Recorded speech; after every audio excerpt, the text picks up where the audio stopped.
Eu acredito que os irmãos já leram esse texto, é um texto curto, fala de uma pessoa, e você vai perceber hoje a importância desta mulher, principalmente na visão de Lucas, certamente na visão de Deus. Então eu vou ler, os irmãos só acompanhem nas suas Bíblias. Lucas, capítulo 2, do 36 ao 39, diz assim: Havia uma profetisa chamada Ana, filha de Fanuel, da tribo de Asser, avançada em dias, que vivera com seu marido 7 anos, desde que se casara, e que era viúva de 84 anos. Esta não deixava o templo, mas adorava noite e dia em jejuns e orações. E chegando naquela hora, dava graças a Deus e falava a respeito do menino a todos os que esperavam a redenção de Jerusalém. Vamos orar. Pai querido, Pai santo, nós te louvamos, te adoramos, te bendizemos e glorificamos o teu nome, meu Pai. Que privilégio maravilhoso, Senhor, de estarmos aqui na tua casa, de termos comunhão com os nossos irmãos, de termos comunhão contigo e participar dessa ceia do Senhor. Que privilégio, ó Deus, poder adorar o Senhor na beleza da tua santidade. Deus, nos faltam palavras, graças, graças e mil graças, como diz o cântico nosso, graças, graças e mil graças. Deus, muito obrigado, que nesse momento agora o Senhor fale conosco através da tua palavra. Deus, quebre todos os grilhões. Meu Pai, nós sabemos que muitas pessoas que estão nos assistindo, irmãos até mesmo aqui dentro do templo, passam por dificuldades, por problemas, situações. Meu Deus, só a tua palavra tem o poder de libertar. O próprio Senhor Jesus disse: conhecereis a verdade, e a verdade vos libertará. E nós cremos nesta palavra, Senhor. Nós cremos que o Senhor se faz presente aqui nesse templo. Nós cremos que o teu Espírito Santo está agindo, ó Deus, através desse culto online. Deus, nós cremos, meu Pai, porque nós somos testemunhas vivas disso. Nós éramos perdidos, nós éramos pessoas, meu Deus, que ninguém dava nada, esquecidas, atribuladas, éramos do império das trevas, e o Senhor nos resgatou e nos colocou no reino do teu Filho amado, e hoje somos pessoas transformadas, somos pessoas realizadas, somos pessoas que temos problemas, sim, mas quando olhamos para o Senhor, encontramos a solução, encontramos ali a esperança, a garantia, a certeza, porque a tua palavra mesmo diz: se Deus é por nós, quem será contra nós? E nós nos agarramos nas tuas promessas. E nessa noite, ó Deus, eu te peço, na simplicidade da vida dessa mulher, das tuas palavras que são santas, traga luz ao coração do meu irmão e da minha irmã, que nós possamos, meu Deus, ouvir a tua voz e rapidamente colocar em prática, Senhor. Assim nós oramos e te agradecemos, hoje e sempre. Amém, amém e amém. Pode sentar, meu irmão e minha amada irmã. Irmãos, é muito importante quando a gente vai contar um relato, falar de algum assunto, você, antes de fazer isso, situar a pessoa onde você está, ou que contexto você está falando, porque nós pensamos, porque nós temos o entendimento, temos o conhecimento da situação, ou dominamos aquela área, quando nós falamos, nós achamos que todo mundo está entendendo, e quase sempre não é verdade. As pessoas ficam mais confusas do que estão entendendo. E principalmente quando vamos falar das coisas ou da palavra de Deus, é importante que você deixe claro para a pessoa sobre quem você está falando. Conta-se a história que tinha um jovem falando para uma pessoa sobre José. E ele fez uma exposição sobre José fantástica. Ele disse, olha, falou sobre o jovem que saiu da casa do pai, que foi traído, foi vendido pelos irmãos, foi preso. E fala da vida dele que ele viveu como escravo. E ele contando, diz assim, olha, então esse mesmo José saiu da prisão e se tornou governador do Egito. E aquela pessoa, dando muita atenção, com muita seriedade, ela olhou para aquele jovem e disse assim, eu não sabia que o pai de Jesus foi governador do Egito. O que eu sabia é que ele era carpinteiro, mas não tinha sido governador do Egito. Aí ele tem que fazer uma explicação de qual José que ele estava falando, porque a Bíblia mostra vários José.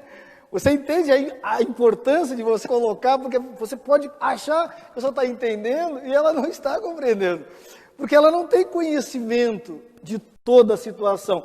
É por isso que semana passada, quando eu falei sobre João Batista, eu falei para os irmãos que existiam outros Joãos na Bíblia. E eu queria que os irmãos entendessem que eu estava falando do personagem, da pessoa de João Batista. Não era o João Evangelista, não era João Marcos, era João Batista. E novamente nós estamos diante de um texto, irmãos, que fala de uma Ana. Porque nós conhecemos e sabemos que existe uma outra Ana, que é mãe de Samuel. Mas nós estamos falando de uma Ana que é uma profetisa. Uma mulher que aparece no texto, irmãos. E quando nós lemos, parece que nós não damos muita atenção, porque ela surge e desaparece. Não se encontra mais nada sobre ela nos relatos de Lucas. E na verdade, só Lucas escreve sobre ela. Porque uma das coisas que nós temos que entender, irmãos, Lucas não era um teólogo. Lucas era um historiador. Lucas era uma pessoa que investigava. Lucas só escreveu o que escreveu em cima de fatos, de entrevista, de pesquisa. Lucas, ele era o médico amado, como disse o apóstolo Paulo, tinha um ofício de médico, mas o que mais destaca ele é de historiador. Na verdade, é o único gentil que escreve livros na Bíblia. E quando Lucas escreve sobre uma pessoa, na verdade, ele está nos chamando a atenção, porque ele investigou sobre ela. E se ele escreveu sobre ela, porque as pessoas falaram sobre essa pessoa, e ela tem alguma ou grande relevância nas Escrituras. Só que nós estamos diante de um texto que nós temos que entender em que contexto isso está acontecendo. Senão nós ficamos perdidos. Por que essa mulher fala o que fala e por que ela expressou e falou essas palavras? Se os irmãos lerem um pouquinho o capítulo 2, vocês vão perceber que Jesus tinha nascido, depois de 8 dias foi circuncidado, tradição judaica. Só que existia 2 questões que a lei dizia, que uma mulher, quando ela dava à luz a um bebê, ela ficava 7 dias impura. Ela tinha que ficar numa cerimônia de purificação. Depois de 7 dias, ela não podia tocar em nada que simbolizava algo santo. Tinha que ficar resguardada mais 33 dias.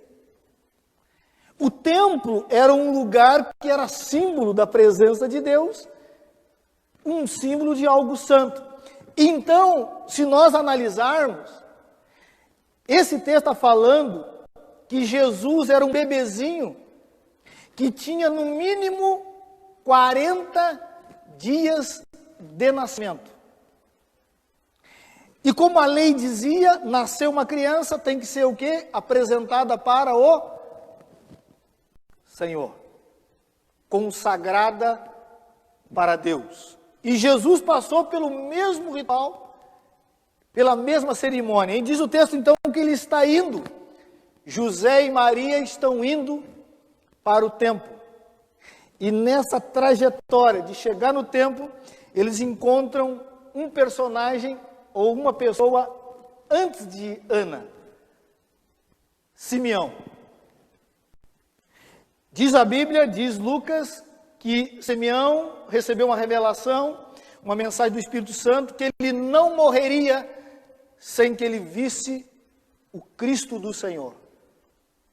E o texto diz que quando Simeão vê José e Maria com o bebê, ele tem plena certeza que estava diante do Cristo do Senhor. E diz o texto que ele pega a criança nos braços, levanta e dá glória e graças e louva o Senhor.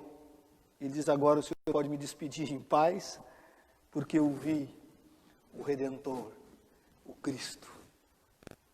E aí quando Simeão está fazendo isso, aí entramos então na pessoa de Ana, porque o 38 diz assim, e chegando naquela hora, o texto, naquele momento que Simeão estava fazendo aquilo, Ana então aparece no texto.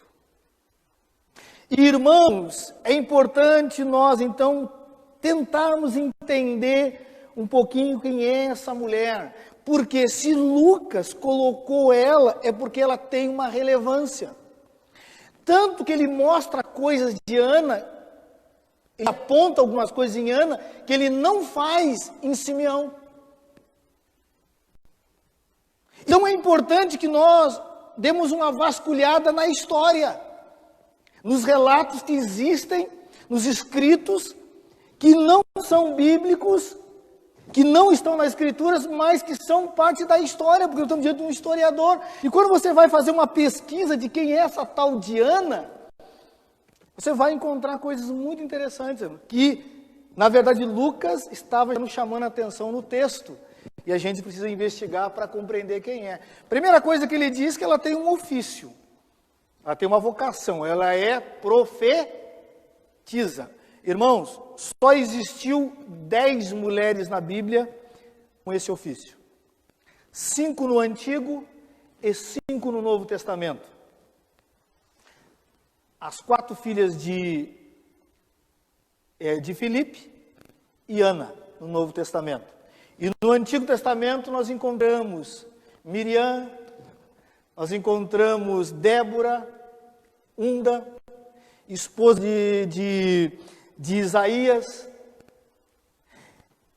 E esse ofício não era muito bem visto na mulher. Os irmãos sabem muito bem que a Bíblia, ou que os judeus, os israelitas, para colocar o nome de uma mulher num texto, tinha que ser alguém realmente que tinha uma grande expressão ou fazia uma diferença na sociedade.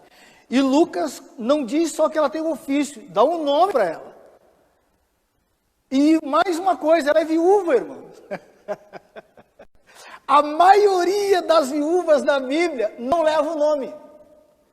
Mas essa tem o nome. Essa, ele dá endereço. Não sei se o irmão sabe o que significa Ana. Ana significa agraciada, favorecida, filha da graça.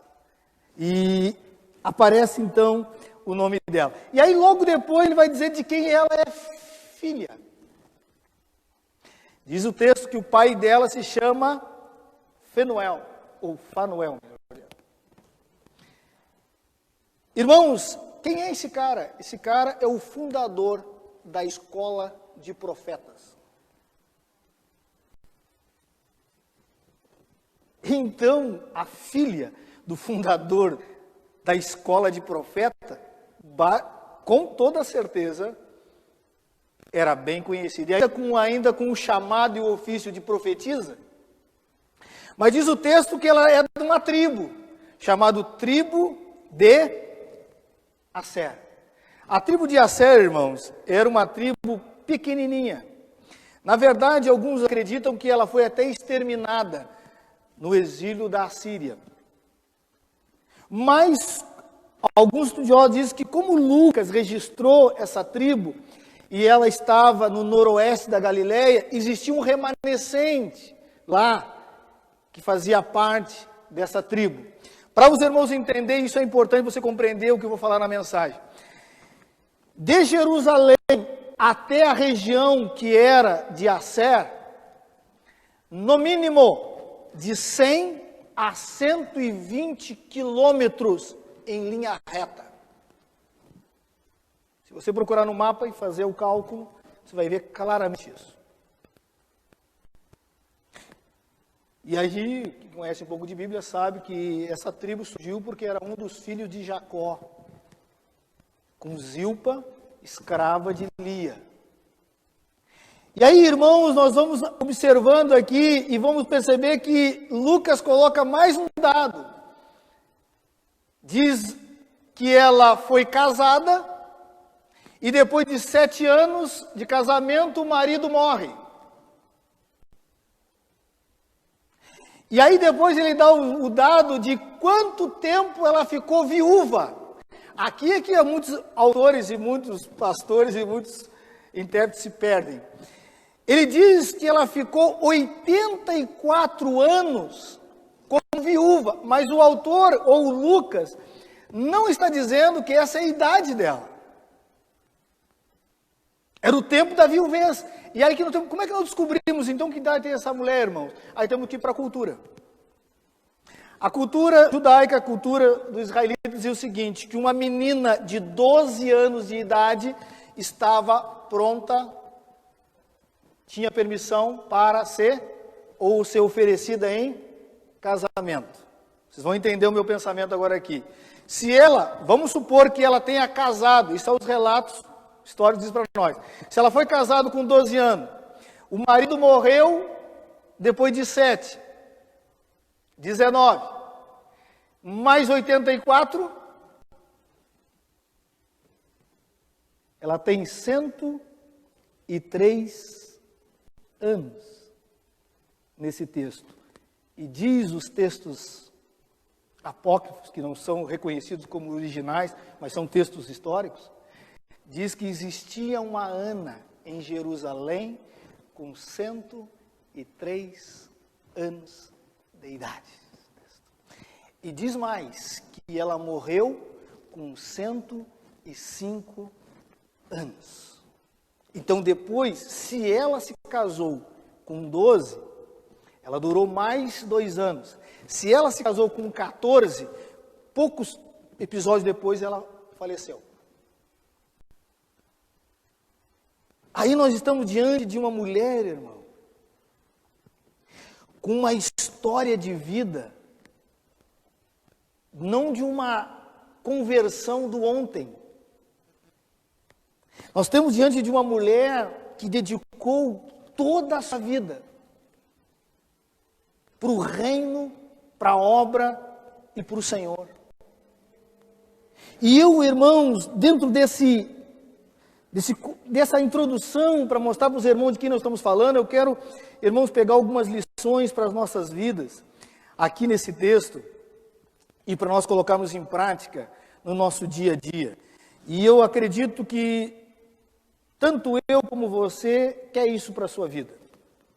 O que nós percebemos com relação a essa mulher? Essa mulher, irmãos, é claro para nós que era uma mulher que tinha um espírito adorador. É só ler o texto. Uma esperança viva, uma fé ativa. Só que ela... Então, aqui a nossa transmissão, só para pontuar os irmãos que estão nos assistindo, nós vamos falar então de manter uma vida espiritual ativa. E vamos olhar então para a história e a vida de Ana, sobre essas lições que ela tem para nos ensinar. Primeira coisa, irmãos, que eu quero pontuar na vida de Ana, como manter uma vida espiritual ativa, é rejeite qualquer raiz de amargura. Irmãos, se você analisar o texto, você percebe que essa jovem perde o marido com 19 anos de idade. E se você não percebeu, ela não tem filho. Então, ela viveu 103 anos até aqui sozinha. E é interessante que Lucas não diz para nós que ela jogou essa culpa em Deus,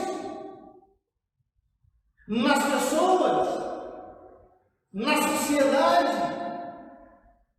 O texto vai nos mostrar que essa mulher amava o marido. No mínimo uma coisa, ou ela amava o marido ou passou a odiar os homens, porque ela nunca mais se casou. É uma das coisas que tem que ser realista, né, irmão? Ou é uma coisa, ou é outra. Ou ela amava o marido, ou pegou ódio de homem. Mas é bem provável que de homem não, porque Cristo era homem. E o texto vai mostrar para nós que ela tocou a sua vida, irmão.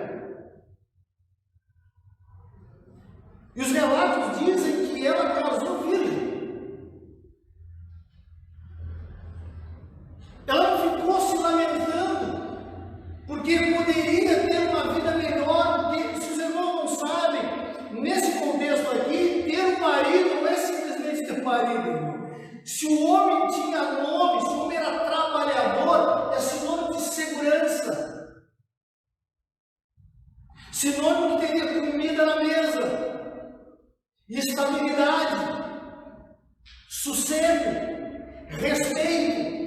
Porque a mulher era o quê? O que era o marido.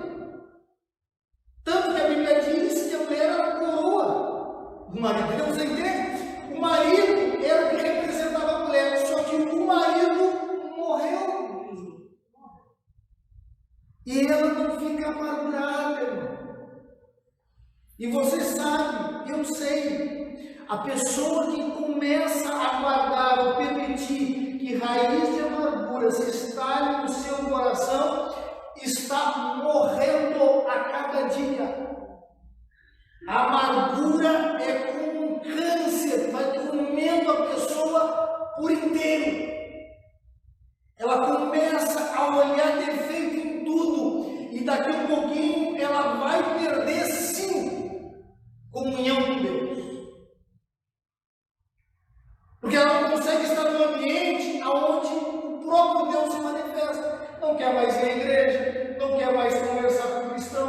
A raiz de amargura nos afasta de ter uma vida espiritual ativa. E falo isso com tristeza, irmãos. Tem muito irmão carregado com raiz de amargura. Tem muita pessoa fora da igreja, perdida no mundo, porque permitiu que essa raiz se instalasse no seu coração. Irmãos, tem textos e mais textos falando desse perigo e o cuidado que temos que ter. Abra sua Bíblia em Efésios, capítulo 4, o versículo 30 e 31. Olha o que o apóstolo Paulo vai falar com relação à comunhão com Deus e o que nós temos que evitar. Paulo falando para a igreja. Efésios, capítulo 4, versículo 30 e 31. Eu vou ler, os irmãos acompanhem nas suas Bíblias. Diz assim: e não entristeçais o Espírito de Deus, no qual fostes selados para o dia da redenção. Olha o que Paulo vai dizer. O apóstolo Paulo vai dizer: longe de vós toda a amargura, a cólera, a ira, a gritaria, a blasfêmia, e bem assim toda a malícia. Longe de vós todo espírito, toda a doença de amargura no coração, porque você vai se entristecer e entristecer o Espírito de Deus. uma pessoa amargurada com outra pessoa, quando escuta a voz do nome da pessoa, estragou o dia dela. Estava tudo bem, mas a pessoa fecha o rosto. A pessoa disse: olha, não toca no nome dessa pessoa, porque no fundo ali existe uma raiz de amargura. Ali existe uma questão não resolvida. E meu irmão, nós podemos estar amargurados até com Deus. Por que Deus me tirou o filho? Por que Deus me tirou a minha amiga, a minha esposa? Por que Deus me tirou daquela grande oportunidade que eu tinha? Por que eu estou numa situação como essa? E começamos com nossos porquês, e por quê, porque no fundo nós estamos amargurados. Amargos por isso que a palavra quer dizer, amargo por dentro. Não tem doçura. E aí, queridos, o Espírito Santo de Deus não consegue agir e trazer brilho para essa pessoa. Então, meu amado, muito cuidado. Escuta só o que diz em Hebreus, no capítulo 15, o capítulo 12, versículo 15, eu vou ler na tradução viva. Olha o que diz assim, ó. Olha a orientação do autor. Cuidem um dos outros, para que nenhum de vocês deixe de alcançar as melhores bênçãos de Deus. Vigiem, para que nenhuma amargura crie raiz entre vós, pois quando ela brota, causa profunda perturbação, prejudicando muitos na sua vida espiritual. Olha o que o autor está dizendo aqui, olha, tome cuidado entre vocês. Se brotar, se vocês permitirem que uma amargura crie raiz no coração, vai contaminar todo mundo e vai destruir a vida espiritual de vocês. Porque o amargurado, ele consegue, através da sua amargura, contaminar as pessoas. Ele olha a nossa irmã Lorena aqui na minha frente, aí tem um problema com a Lorena, não gosta da Lorena, aí começa a queimar a orelha, daqui a pouquinho a pessoa que está falando já começa a não gostar da orelha, você conhece a Lorena, você vai ver o que é isso. Pastor, repete o endereço.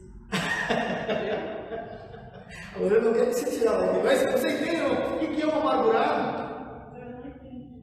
Hebreus 12, 15. A pessoa amargurada tem esse poder. E aí ela faz com um, faz com outro. Daqui um pouquinho, nós temos uma sociedade dos amargurados.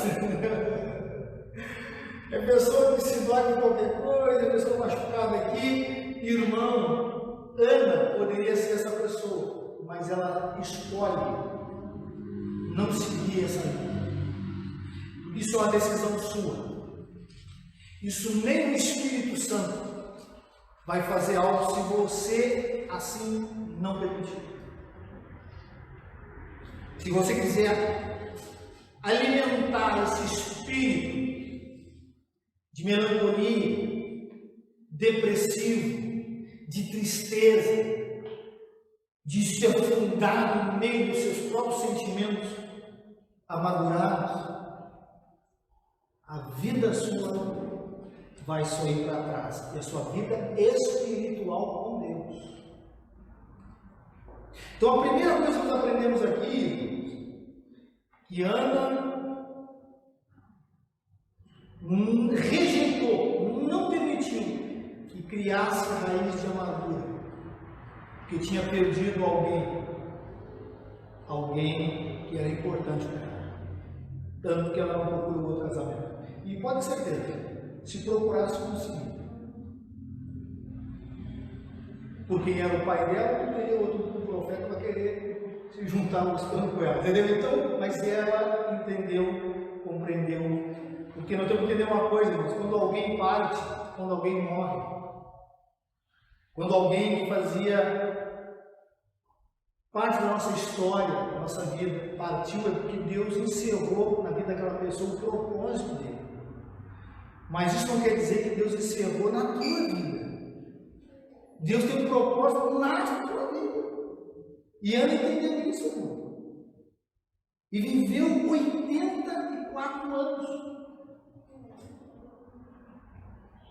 Sem ser uma amargurada, senão eu diria que era uma profetisa amargurada. Segunda coisa, queridos, que o texto nos mostra, para a gente manter uma vida ativa e espiritual, olha só, mantenha acesa a sua comunhão. Irmão, essa mulher aqui não dá uma aula sobre comunhão. O texto fala, olha só, irmãos, presta atenção, comunhão não é só você ficar na sua casa e vir orar a Deus. Não diz isso o texto que eu fazia. Diz o texto que ela ia para o templo, casa de Deus, comunhão com os irmãos. E isso era constante. O texto diz que ela adorava adoração. O texto diz que ela jejuava e orava. Vida espiritual ativa. Mulher que não temia os confrontos espirituais. E o texto vai mais além, diz que quando ela viu aquela situação e viu o Cristo, diz que deu graças a Deus, era uma mulher cheia de gratidão. Isso é comunhão, irmão, acesa. É uma pessoa que, porque hoje virou moda, né? Sou de Cristo e marido da igreja. Não parei, cara. Comunhão é essa. Entendeu? Era isso. Ana nos ensina que está tudo no pacote. Ana nos ensina que é importante sim ir no templo. É importante sim ter um momento de intimidade, de adoração, só ela e Deus. É importante sim ter os seus dias de jejum e oração profunda, se consagrando, pedindo para Deus tirar algumas coisas da sua vida que você não consegue com a sua força, com a sua mente. É importante ter um coração de gratidão aqui, mas que ela não era uma amargurada. Ela tinha um coração cheio de gratidão. E isso que mantém uma pessoa inteira. Presta atenção, queridos. Eu falei para vocês que essa mulher aqui, todos os relatos bíblicos que ela era pobre. E vocês são sabidos, conhecem um pouco da história. Quem mora em Jerusalém não tem dinheiro. Jerusalém não era para farrapado, não era para pobre, só ia e voltava. Jerusalém era sua nata. Essa mulher morava na tribo de Asser, no mínimo 110 a 120, de 100 a 120 quilômetros. Sabe quanto isso dá de caminhada, irmãos? A pé? 20 horas. Se pegasse um burrinho, que poderia talvez ter um burrinho, não, um bichinho, diminuiria para 12 a 15. Para essa mulher do tempo, se ela não morava em Jerusalém, é bem provável que não, poderia ter algum parente por ali, mas diz que era da tribo. Essa mulher gastava, se ia a pé, 20 horas para chegar no templo. Quando eu vi isso, eu fiquei com vergonha. Eu fiquei com vergonha. Disse, Deus, eu estou precisando me converter um pouco mais. Porque nós colocamos tudo que é tipo de desculpa. Nós estamos falando de uma mulher de 103 anos de idade. Porque o texto está dizendo para nós que ela estava no templo, ou indo no templo, comungando no templo. Nós estamos tratando de uma mulher que tinha o problema que nós queremos ser acesos na comunhão, mas não queremos sacrifício nenhum, irmão. Aí fica difícil. Eu só oro quando dá e quando sobra. Meu amado, você vai morrer, irmão. Se eu perguntar para os irmãos, quanto tempo o irmão faz um jejum? Essa semana você fez um? Um dia eu falando aqui, logo cheguei aqui na igreja, eu convoquei a igreja para fazer um jejum, e a situação realmente estava muito cavernosa, só através de jejum e oração. Eu me lembro que quando terminou o culto, chegou um irmão para mim e disse assim: pastor, eu sou crente há 25 anos nessa igreja. Primeiro pastor que sobe no culto até hoje convoca a igreja para fazer um jejum. E eu fiquei preocupado porque eu perdi as contas de quando é que eu fiz o jejum. Eu vou entrar nesse jejum. Eu vou entrar nesse propósito nessa. Ana não precisava nem de convocação. Diz que ela fazia isso. Como diz todo dia aqui, não é? Ela não comia e não deitava, não dormia. Não. Ela era constante nessa área. Ela tinha esse propósito no coração. Para quê? Para ter uma vida espiritual ativa.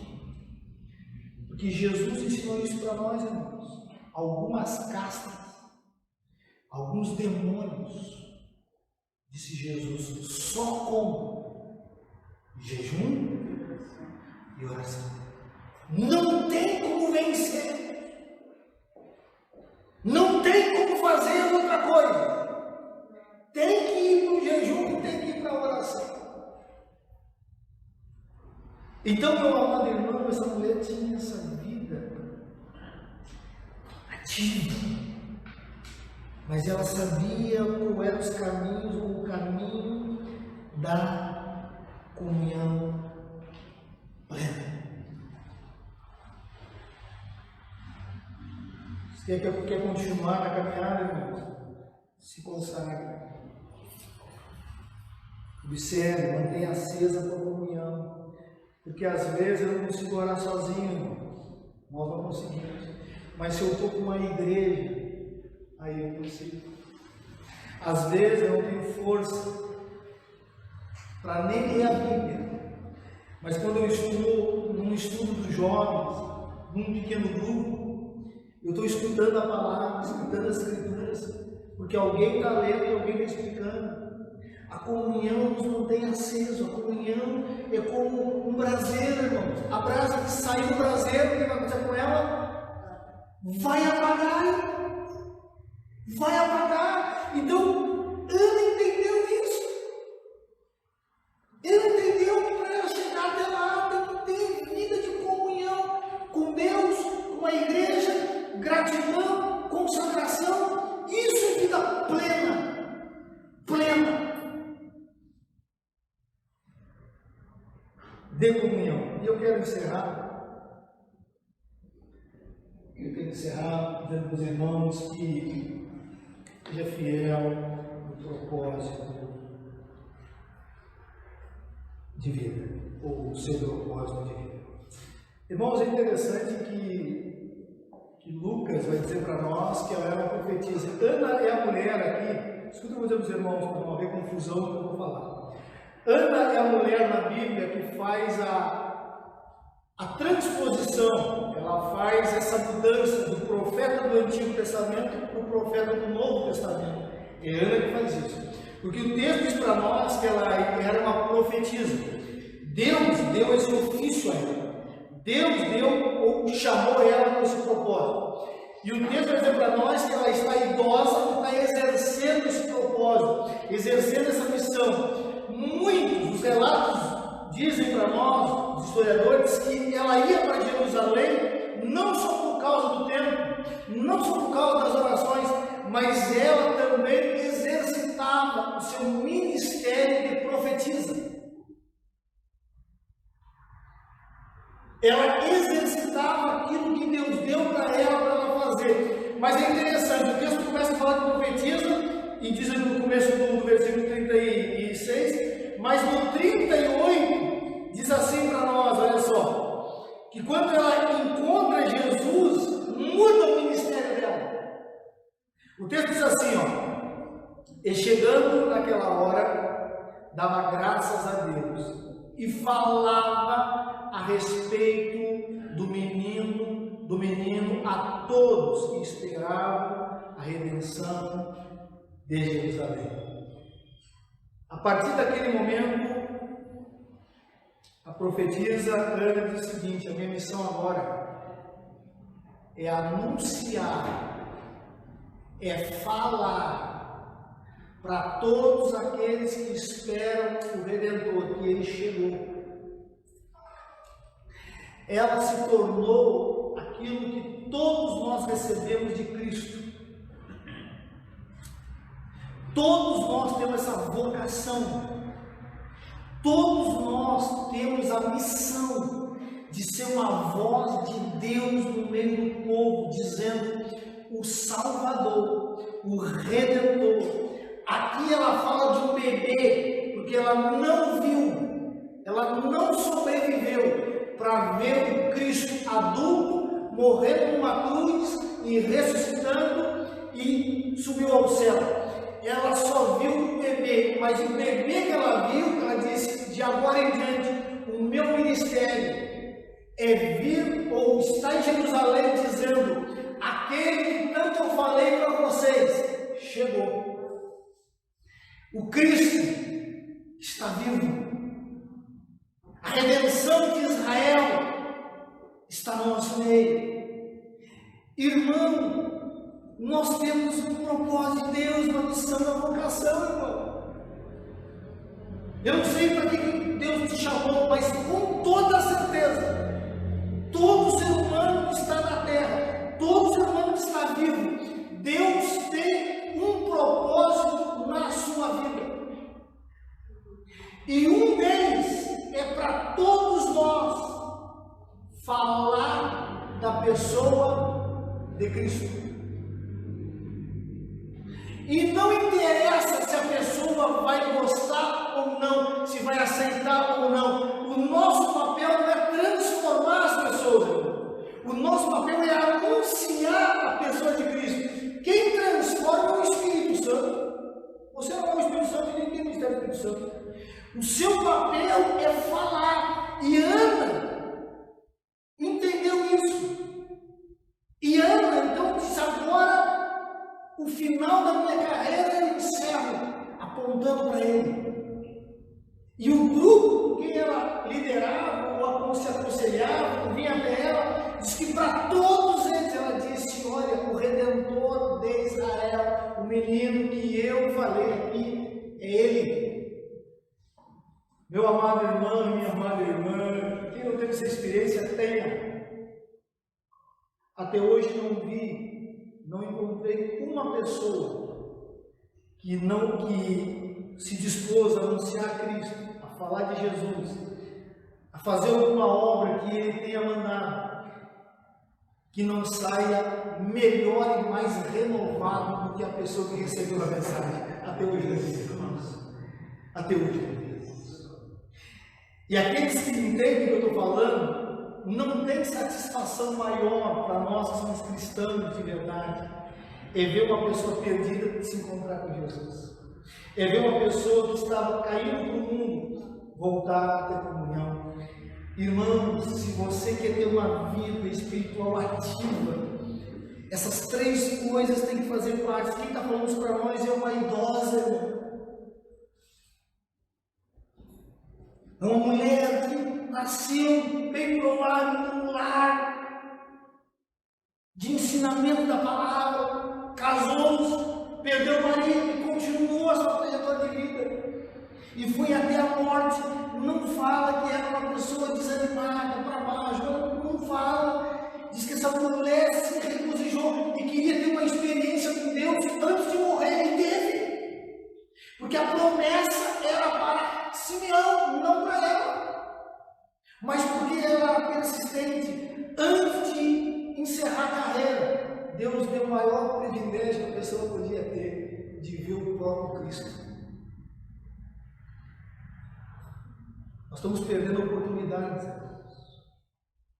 quando estamos agarrados na nossa frustração. Ficamos, eu sou muito limitado. Você está perdendo experiências.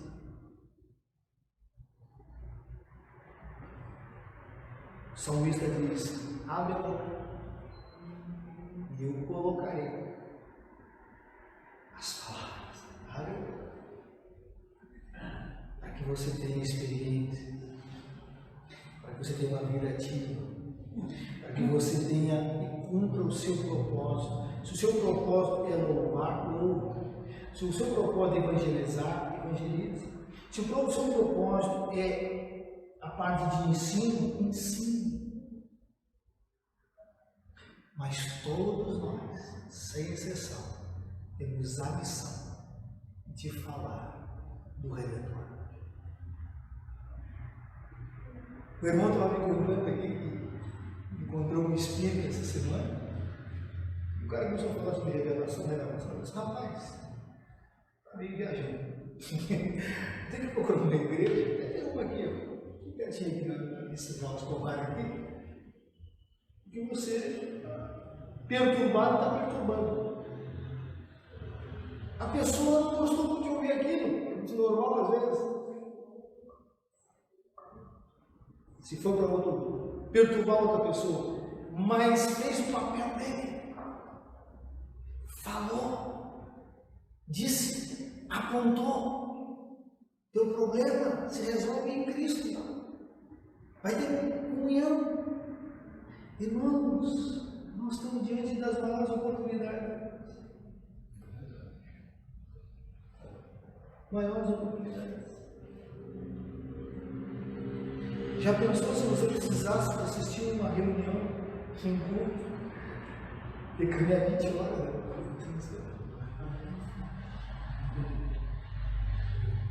Já pensou? Essa mulher devia ter muita saúde.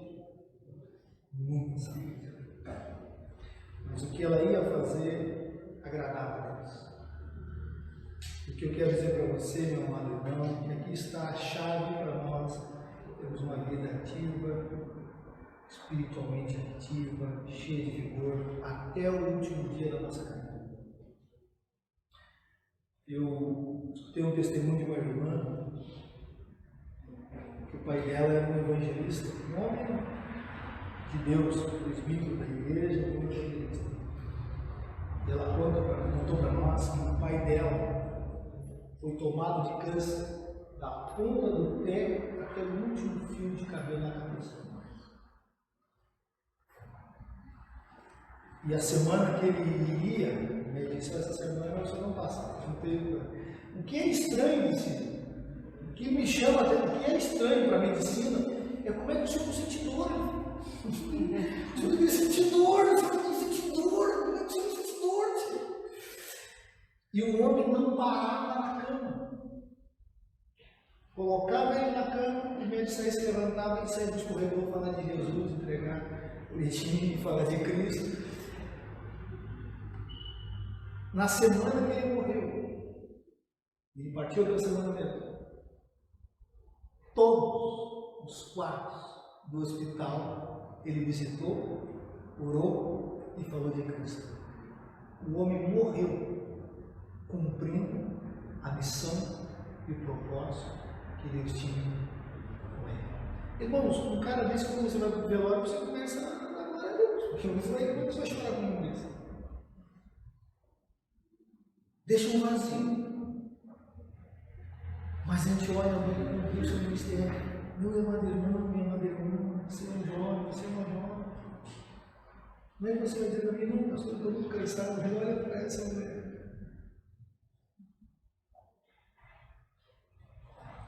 Não guarde amargura. Rejeite isso. Tenha uma vida de comunhão plena. Exercite isso. Venha, faça parte de um. Queridos, todas as vezes que você falar que é cristão, vem duas perguntas automáticas. Qual igreja que você é? E quem é o teu? Pastor. Ah, você é crente? Qual é a igreja que você é? Ah, não, eu sou sem igreja. Então, e qual pastor? Ah, o pastor é vento. Não existe isso. Comunhão plena, igreja, comunhão com Cristo, comunhão com Deus, vida de gratidão. Mas agora nós temos que ir para o trabalho, irmão. Nós temos que ir trabalho, irmãos. Você tem o dom profético hoje para falar de Cristo. Você é a voz de Deus no meio de uma geração perdida. Eu sou a voz de Deus no meio de uma geração perdida. E o texto diz para nós, Jesus disse, e fique esperto porque eu estou voltando. Olha os sinais, olha os sinais. O irmão Senhor Alessandro leu sobre isso. Eu venho sem demora. Eu venho sem demora. E como disse o nosso presbítero, como eu estarei se quando ele chegar? Cumprindo meu propósito, realizando a missão, aquilo que Deus me confiou. Amado irmão, se você praticar isso, você vai ser um vagalume ambulante, brilhando, aceso, e onde você chegar, todo mundo percebe. Ó, chegou alguém aí, como diz o pastor, animadão. Esse está animadão. Amém, irmão? Vamos ficar de pé, em nome de Jesus. Vamos encerrar. Deu o nosso problema na nossa transmissão, mas eu acredito que todos entenderam, compreenderam, e que Deus nos abençoe. Que você, essa semana, ajuste a sua vida espiritual. Se você faz tempo que não faz um jejum, faça um jejum. Se você está meio escondido com relação à oração, terça-feira vai receber ali o link, clique e participe de oração. Se você não tem falado de Cristo, abra a sua boca. Seja uma voz de Deus no meio do povo. Seja de maneira simples. O apóstolo Paulo disse que nós devemos pregar em tempo e fora de falha.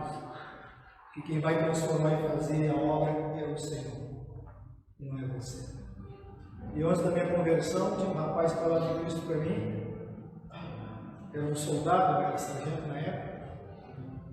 Eu dava risada naquele rapaz. Mas é interessante, o rio vai gostar. É uma coisa maluca, é o diabo mesmo, cegar a pessoa. Eu precisando daquilo, ele falava, e eu brincava com ele, e ele ria para mim. Dizia assim: olha, sargento Carlos, um dia você vai entender o que eu vou dizer. Ele ria, olhava, ele sorria. Até hoje eu lembro disso dele. Um dia você vai entender o que eu vou dizer. Mas Cristo está aí. Como eu dava abertura, ele falava, e sabia que eu ia disciplinar ele, eu ia entender alguma coisa dele para ele. E os tempos se passaram. E hoje eu me lembro das palavras desse rapaz, das brincadeiras que eu fazia. Ele viu a minha conversa. Ele viu a minha conversa. Me levou para a sua igreja algumas vezes. Eu fui lá só para pedir consciência. Mas algo estava gerando dentro de mim. Muitas das vezes chegamos na igreja, eu nem queríamos estar ali. Mas o Espírito Santo nos toca. É hoje. Fazer sentido na tua vida agora. E é a nossa missão fazer isso. Falar, convidar.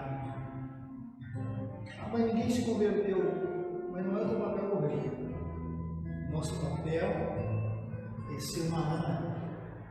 O Redentor chegou. Aquele que eu sempre falei para vocês está conosco.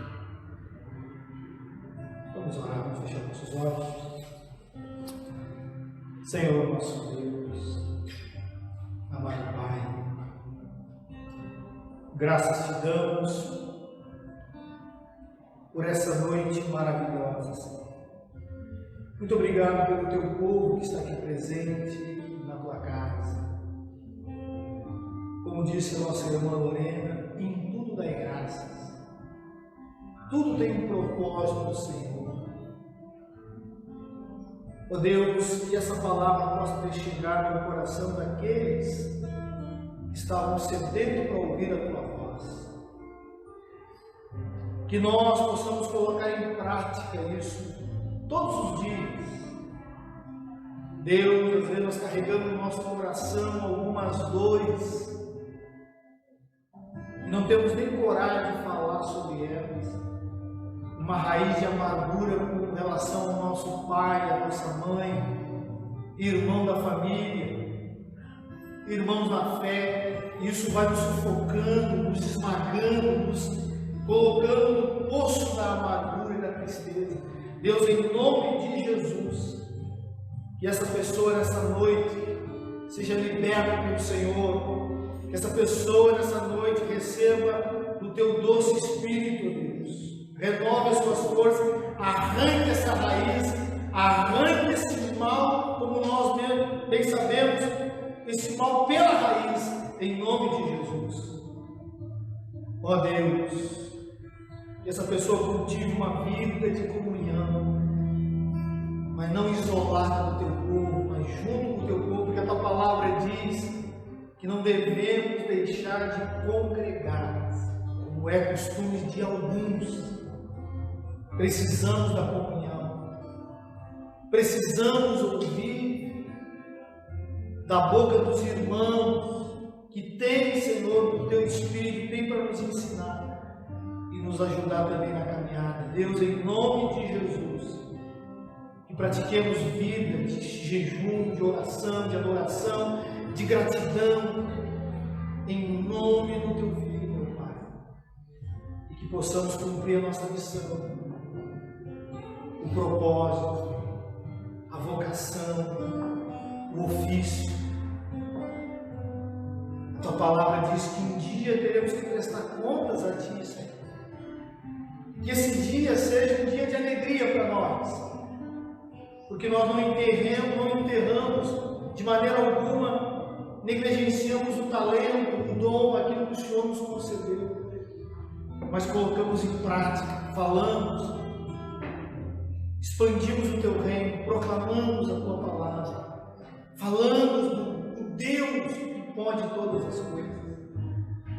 Meu Pai, faça dessa igreja, Senhor, uma igreja que tem um espírito de ânimo, que tem um espírito de alegria, de paz, de satisfação. Faça dos meus irmãos, todos aqueles que estão nos ouvindo, pessoas repletas, cheias da tua presença, até o último dia, que vão partir dessa terra, em nome de Jesus, em nome do Senhor Jesus Cristo.